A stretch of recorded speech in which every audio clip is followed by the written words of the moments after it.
Semayang subuh mazhab Syafi'i, semayang zuhur mazhab Hanafi, semayang asar mazhab Maliki, garis Hanbali. Isya Syafi'i semula. Boleh. Dengan syarat dia tahu. Faham lagi? Bila kita tahu, kita buat boleh. Faham? Yang tak boleh dalam satu ibadah. Faham lagi? Rokok Hanafi, Fatihah Hanbali, nak bawa takbir ke erang Maliki. Jadi bermain-main dalam satu ibadah. Takut-takut jadi haram. Tapi kalau kita buat ibadah yang berasingan, boleh. Syarat kita tahu. Kita pakai 4 mazhab kita main. Tak ada masalah. Sama dengan bacaan qiraat, hafaz, imam mazhab, asim. Okey? Bacaan kita orang Malaysia. Okey? Qiraat, hafaz, imam mazhabnya asim.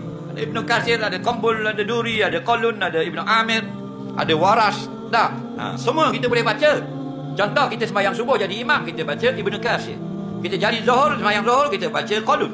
Kita sembahyang asar kita baca Qambul. Kita sembahyang maghrib kita baca qiraat Duri. Nanti kita baca balik ke apa benda ni Hamzah. Isyak kita baca Kisai. Semua tu bacaan yang berbeza. Boleh. Jadi kita ada ilmu. Nampak? Yang masalahnya kita tidak ada ilmu. Bila tidak ada ilmu jadilah pencampuran. Itu satu permainan saja dalam beribadah. Okey.